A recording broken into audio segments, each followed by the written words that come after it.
the call you say is going to get record is so será tu Twilio, so the call will either dial out in the computer or my cell phone, myself, whatever. Yes. Or, and then it's going to get a recording, and you can see the. So you will be talking to this person at whatever number it dials. You'll be talking to them through your computer or through your phone. If you're connecting through the phone app, then it will make that connection. You'll just be talking to them. And what it's doing at that point is once it makes that connection, it's recording. And I really need to. There's a couple things, and it's part of why I didn't actually finish it. But in the state of Missouri, and we probably need to double check this with you guys as well. In the state of Missouri, we are one-party consent state, meaning only one of the parties has to agree that you're recording it. If you're a two-party state, then whenever it calls, it needs to play out a message. This call is being recorded for training purpose. Yeah, whatever purpose, training purpose. If you don't agree with it, whatever, press 1 or whatever. And we can disconnect the recording part at that point if we need to. But what that does is with the recording, it records the message, and at the end of the message, it can transcribe the entire message and then be able to assign that to the contact record. What I did not complete in that was the conversation as it's being talked, as you're talking through that call. There is a way for us to have AI listen to that call if you want, and it's something that you don't have to have turned on, but as it's recording, it can be filling in information in your contact database for you. So if you're calling John Smith and he starts talking about stuff that he likes, dislikes, notes, whatever, it could be putting that type of information into the database. How many bedrooms, bathrooms, stuff like that do they have?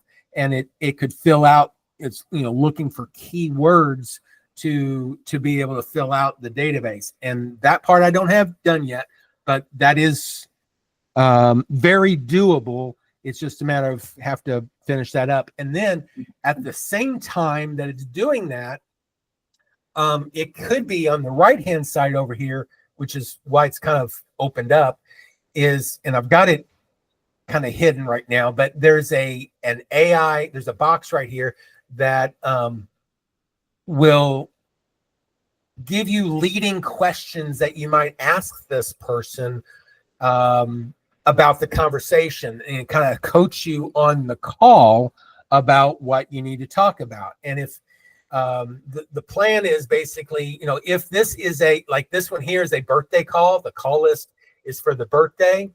If it's a birthday call, then it would definitely describe, hey, I see your birthday's on such and such date, or today, whatever. Do you have any plans? Things like that it could talk to you about. Maybe it's a follow-up call. Maybe it's an open house follow-up type thing. What did you like about the open house? Different types of things like that. So whenever you edit this, the call list, there's several different types of call list items here. Check-in, follow-up, new lead, whatever. And you can pick which ones of those that you want this to be part of, and then that helps guide the call.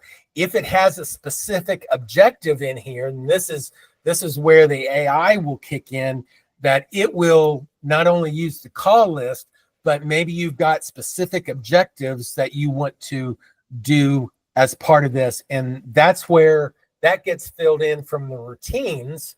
If I just go into, and I'm just going to grab one here.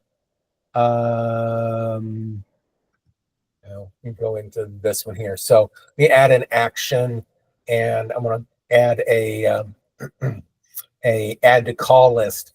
So here, whenever you're setting up a routine for this, and that person gets applied to this routine, It's going to say, hey, we need to add them to the call list on a certain day, whatever day you've got specified here.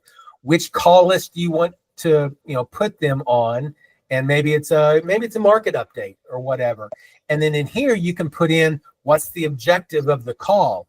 And the objective then is used by the AI to give you more information about what you need to call. Maybe this, maybe, do I have one? I probably ought to add another one on here for live event follow-up for you, Jose. That would be, whatever the live event was, and then just a live event, how did you like the event? What did you learn? What did we miss? Those types of things could be lead questions that go along with that. And then whenever you're talking to them, it's going to put that type of information in here on the right.